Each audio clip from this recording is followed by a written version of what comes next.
How come a party with the philosophy and vision for humanity, that's our main strength, humanity, of our tradition, how come we have been reduced to the current situation, a situation we all regret or must regret?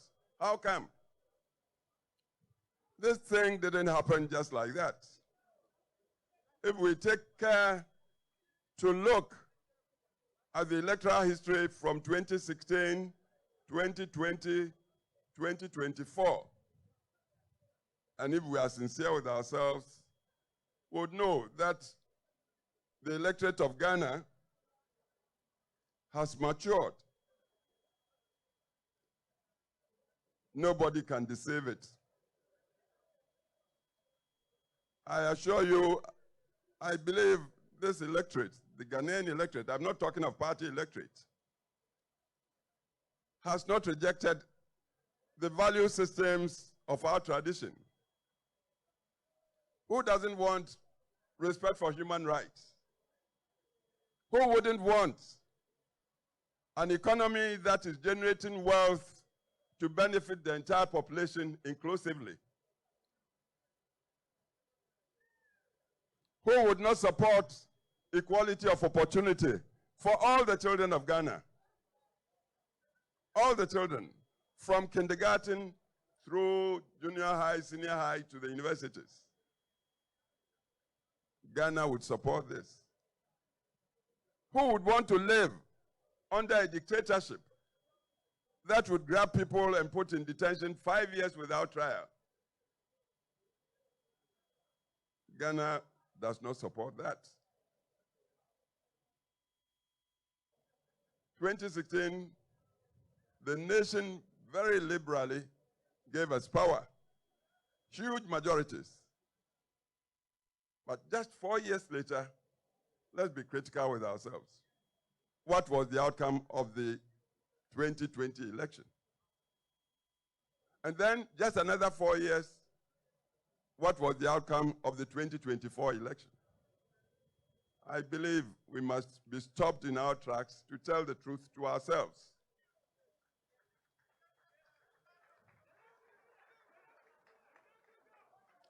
I believe such self-critical analysis would be the first step to our regaining power. And it's possible for even 2028.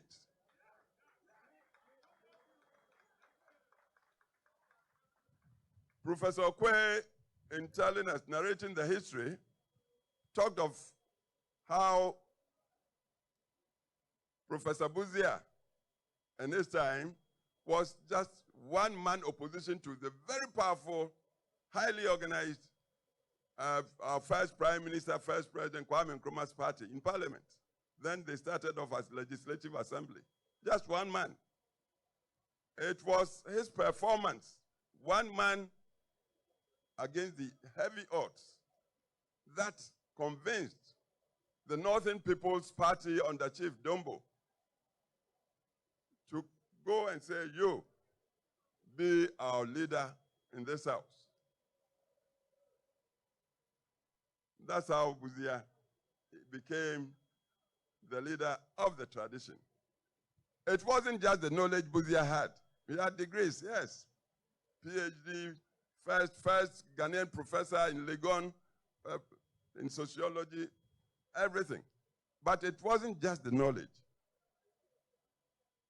Nor was it just the, say, dislike of President Nkrumah or Prime Minister Nkrumah in those times. No. President Nkrumah was talking ideologies that were not founded in our culture.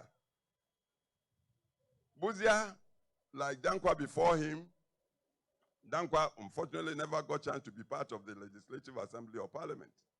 But he talked the principles, very enduring, very eternal principles that I believe the whole world is moving to support these days.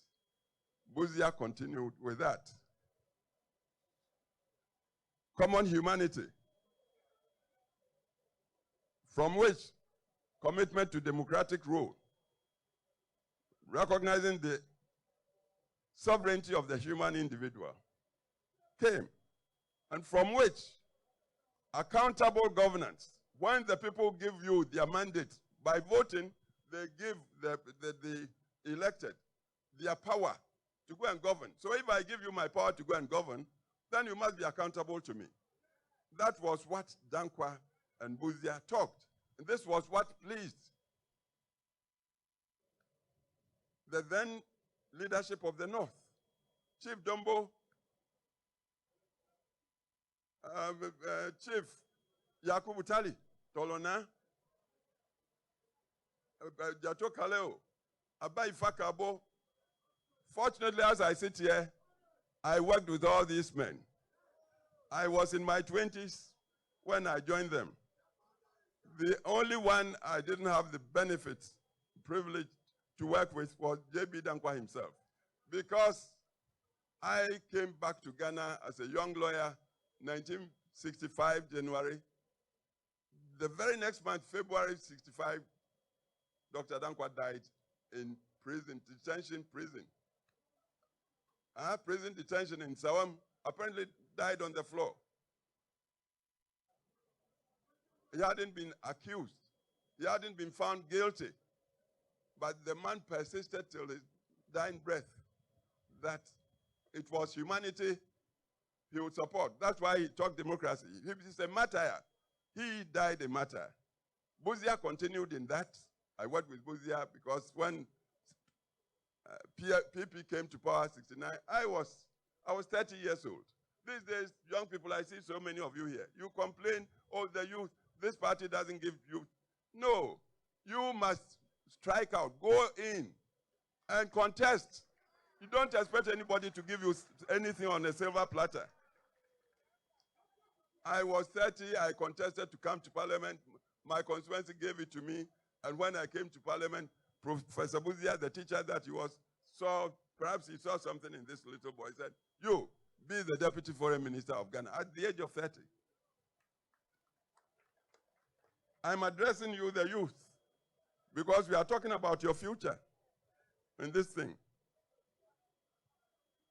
2 years, 3 months of what I believe was a very good government, because it inherited so many problems. And the government was trying to find solutions, sometimes bitter solutions, but they were genuine solutions. The soldiers under Champon came to remove us.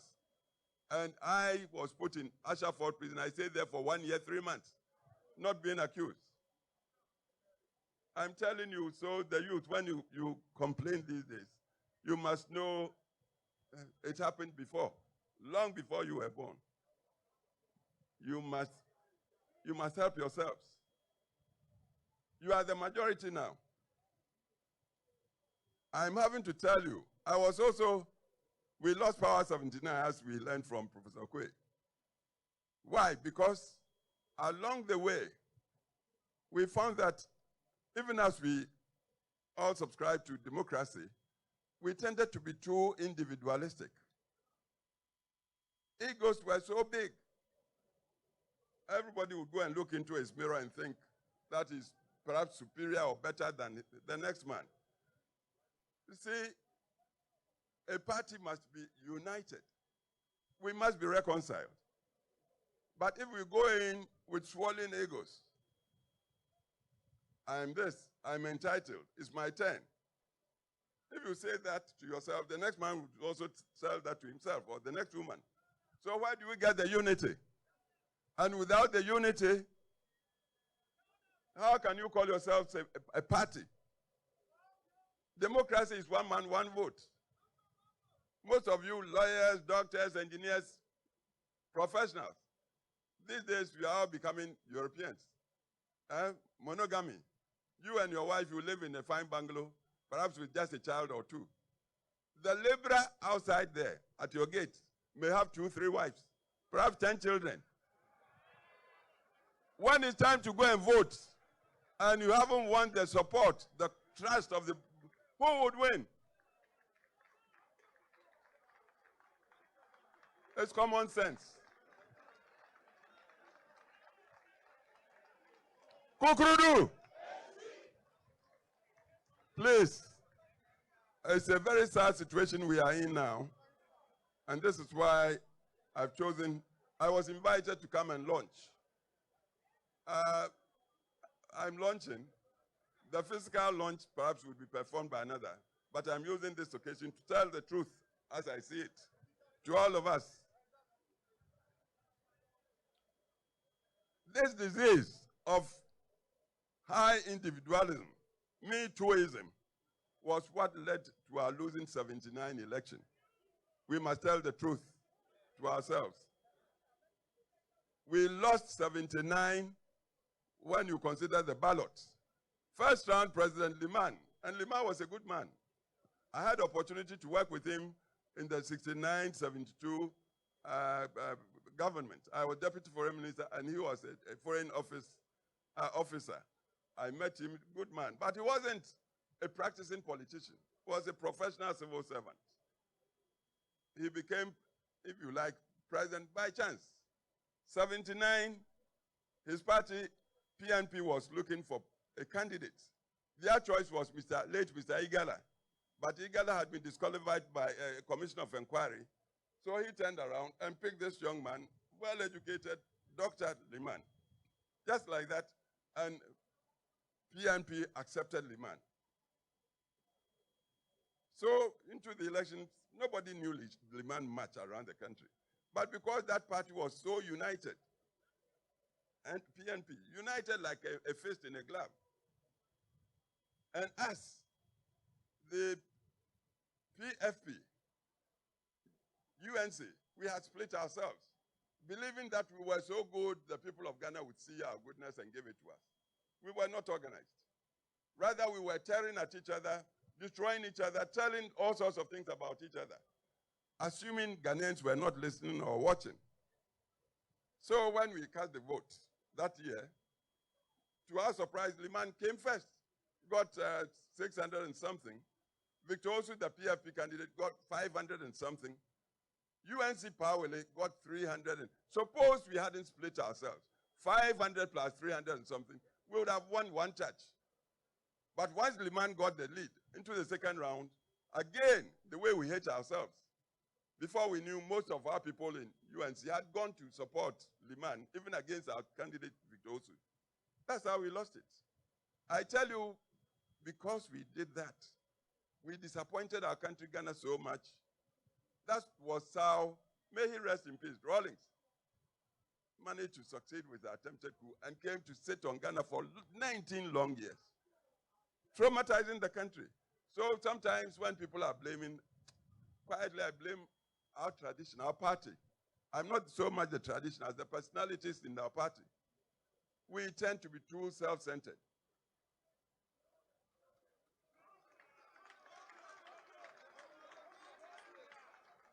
Kukrudu, I've told you, Buzia was a very lone member of the then parliament in the 1950s. The Northern People's Party came to that house. Buzia was there before NPP came. I think NPP came in 54. But Buzia had been there from Legislative Council to Legislative Assembly. But Legislative was a lone member against the very powerful machinery, highly organized machinery of CPP. But the way he performed and the principles he upheld, I believe those were the things that made the Northern People's Party, entering parliament then, or assembly, decide, look, you are alone, but be our leader. I hope you are getting the point. See, at this point, I would want to ask you, what's a party for? What is the central purpose of party? Yeah? To win power. That's I would say, the only purpose. If you are a party and you are not winning, once I said, people thought I was being too simplistic. I said, you might be better off being a messenger in a winning party than a general secretary that has no party. The purpose of party is to win power. We don't seem to want to learn.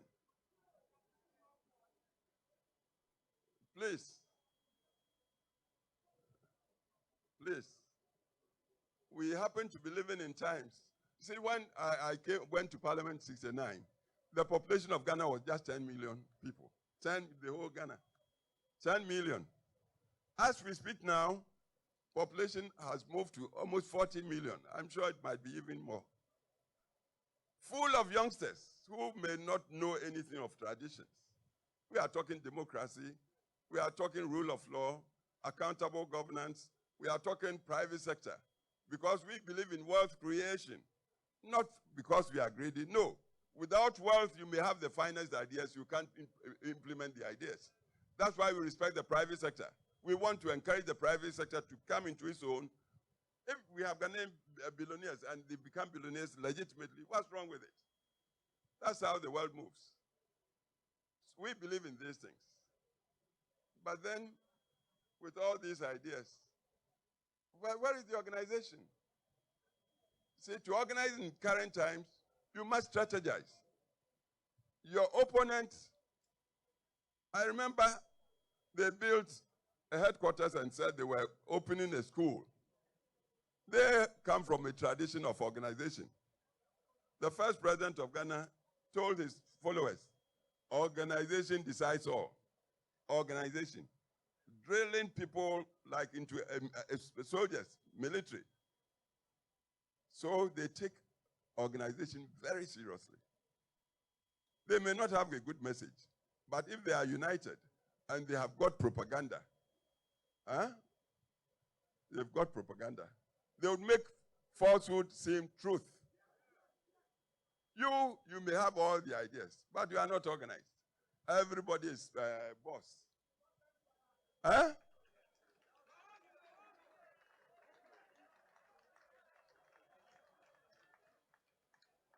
All the good things we've done in the service of our country, we are not even able to tell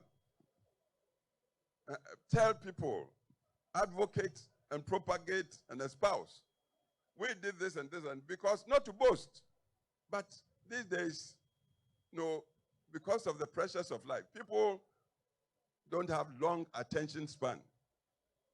So if you are not making your points, digital times, sharp for people to get their imagination, they take you don't have a message. A party like ours, we don't have, seriously, central think tank. A think tank should work so objectively that even hard truths would be told to itself. It might not be palatable, but if the truth, know it. Because it's only when you know it you can begin to solve the problem. We don't have, with all our intelligence and high qualifications, we seem to be afraid of critical analysis. We don't want to face the real truth. You see, the other thing with us, we may be brothers or friends, but I get the feeling that you've taken me for a ride. You've cheated me. I tell you, next time around you call me, I may not come. This is another thing we must admit. We are democratic. We uphold common humanity. So, and democracy really doesn't go in for tribe or religion or gender. It's the individual. One man, one vote. And if we want power, we want to present a person who would be convincing to the generality of the electorate. Can this man we are presenting help solve problems for the community at large, so the benefit spreads across the board for all? We look at that this way. If we tell the truth to ourselves, we may see that the way we've been brushed by our opponents from way back, oh, you are a tribal party. Oh, these days we are including even religion. You do that, and it comes from our mouths, then I tell you, we are perpetuating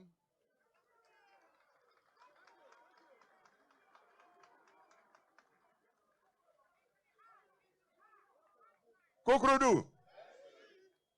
What we should be doing to get out of we are in a rut, a chasm, a deep gorge we've been put in there. If we do not change our minds and do not think critically and then seek solutions through hard thinking, I'm telling you, touch wood, look, we wouldn't be the first party that went out of operation. I can't mention names, but a party that used to be like the only party around. Where is it now? Where is it now? Do we want to go that way? Then please, let's be self-critical. Let's be self-critical. Huh? And when we face the hard facts and we are strategizing, taking into account the positives and negatives, knowing ourselves, and then knowing our opponents, and then knowing the terrain, the people, the general people of Ghana, not taking them for granted. Because, as I said, the electoral history should show an electorate that can change its vote within 4 years, like we experienced from 2016 to 2020, and then from 2020 to 2020, knows what it's about. Most of the electorate now, they are on campuses, university campuses. Places that used to be our readouts, our citadels, Legon, and how did we fare in Legon last election? Even with our own children there. Please, so we have serious homework. The ancient wise people, they said, make haste slowly. Make haste slowly. Don't rush, don't stampede, thinking that is the way to find solutions. No, we are dealing with all due respect, very wise electorate. And then, as I said, you may be my brother. If I feel you've dribbled me or tricked me to get to some point, and then you get there, you turn around to me, oh, come and support me. I may bow, oh, yeah, but seriously, I may deceive you. I may not come. Fair play should be the order of the day with us. We are democratic. We believe in justice.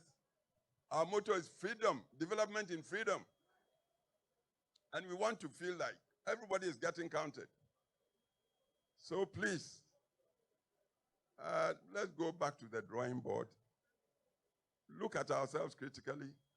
Look at our opponents. Look at Ghana generally. Because the whole idea, you get the party to ask for power from Ghana, the people of Ghana, with the promise you're going to serve Ghana. If you forfeit the trust, you forfeit the trust, the people will show you. People talk monetization. Monetization, everybody is angry. There's so much unemployment. We tend to know people. Today you get to some position and then you manage to get some money. When it comes to vote, you want to come and give me money. Oh, go and vote for me. Well, because I'm angry, I may take. But in my mind's eye, this guy I used to know, we used to share or something together. Now he is coming to buy me to go there so he would continue to enjoy, and me, I won't even have access to him. So they'll chop your money, then they go and vote against you. Then you turn around to blame them. You must blame yourselves. When it happens like that, we must blame ourselves. Because the people, as poor as they are, they want quality service. Our principles are there, high principles. High principles. And I believe when we are talking party, we must know it's the principles we subscribe to, not the person who just on a temporary basis has been given the vote. Yes, Dankwa espoused democracy, but the party is not Dankwa. Buzia did, the party is not Buzia. Kufuor got the chance. Kufuor is not the party, not Akuffo Addo, not any one man. It's the principles, the undying principles. And if we'll all be true to the principles, then I tell you, our party is the party of now and the future. Ghana will continue to support us, but we must be true to the principles. So when Mrs. Dijia came to see me, inviting me to come to this, first I said, oh, me old man, you people, young people, it's your turn. I thought again, I said, I had some other engagements. So I'll rush here and give you my peace of mind and appeal to you. Appeal to you. Appeal to you. Please, the Institute is a very strategic, if we use it rightly. We can abuse it. But if we are going to be true to ourselves, this must be the institute where we enshrine the ageless principles that we believe constitute our tradition. Democracy, rule of law, respect for private sector, freedom of thought and expression and association and of choice. Private sector, when Dankwa talked of property owning, Dankwa was a poor man. I don't believe he himself even built up. But he saw the necessity to create prosperous economies so the young would be well served. You want to do free education, you must have strong economy. You want to do national health insurance, you must have strong. The employment must be there to give hope to the young people. That's what Dankwa was talking about. These are our principles. And I say, I don't think any normal human being would be against these principles. This is our thing. This is our tradition. So please, young people, are here within the next 10 years or so, you might constitute about 60% of Ghana's population. It means the power is with you. Don't want free chops, free stuff. There's nothing like free chop. Resolve to work, but work. Trusting in yourself, in your self-respect. Let your brain, and you have got plenty of it, work. Try to tell right from wrong. Try to see the feasible, the person that will come and talk feasibility and show you, work with him. Whether he's your brother or a tribesman or church person or whatever religion. See, work for solutions, pragmatism. Solutions. Our party has suffered a lot because our opponents, with their powerful organization and propaganda, have succeeded in making many parts of Ghana think our party is tribally based. Are you getting me? They've got people to think.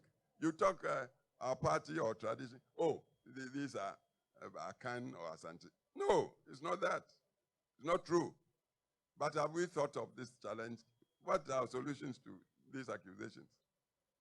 And for as long as the perception persists, for so long, if we are not careful, we may be pushed out of the arena electorally. So please, please, please, let's be objective with ourselves. Let's talk principles. Let's, look, the Rocha, who was General Secretary, 69, became chairman in the 90s. One statement he made, and I never forget. He said, that we are in a party does not mean we are friends. That we are in a party doesn't mean we are friends. What it means is that we share the vision that this machinery party is the vehicle we need to get power. Earlier you told me that sole purpose of party is to win power. We want to win power, then let's close ranks. Not as friends, but as people sharing the vision of using the vehicle to win power. See, analogy is, you go to Neoplan Station, you board a bus, VIP. You are going to Kumasi. You buy your ticket, they seat you. The next thing you know, they've brought another person to sit by you. The journey might last 4 or 5 hours. If you don't like the face of the person next to you, you may not even look at him or her. You look at the window for the 4 or 5 hours. But at the back of your mind, you are praying that the bus will take you to your destination, Kumasi. The other person may also not like you, but he or she too would be praying that you will get there safely. That's the party. We want power. Let's close rank. Reconciliation, unity.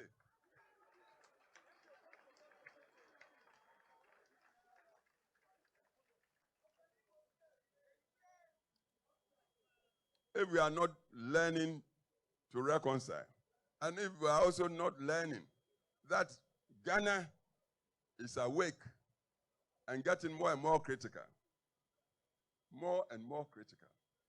especially of the politicians. Grassroots. We must not take grassroots for a joke.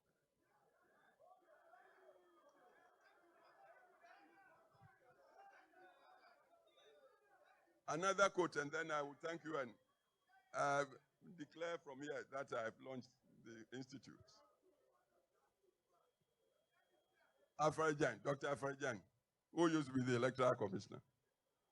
It was he who said, elections are won at the polling station. I gave you the analogy. I live in my fine bungalow. My children, they are all grown, they've gone. When it comes to voting, perhaps it's just my vote I can go and cast. But the man at the gate, the watchman, has 2, 3 wives, got 10 children. If I do not secure his trust and understanding to support me, do you think I can win that election? So grassroots. Let everybody feel counted. And it's not just a matter of going to dish out money. It's not just dishing out money. Let the people trust that you, when you have chance, you serve the good interests, inclusively of all of us, humanity. That's the central vision, the central belief. We talked down Kwabuzia Dumbo. What they believed in was common humanity who must be respected and be given dignity of humanity. If we do this, then I tell you we have no problems. And the institute that I see this occasion to launch, I pray God should bless it and should be an institute to impart deeper awareness of what getting involved in party means. It's all about power. Power, if you don't have power, you are dead. That's what it is. So we must know the nature of power, must learn how do we get everybody in the community to appreciate that we are capable when entrusted with power, to use it to serve the general populace, to make life better and happier for all of us as humans. This is what the institute should be about. So I bless the institute, and I use this occasion to launch it. God bless all of you. Thank you. Kuffour Emotionally.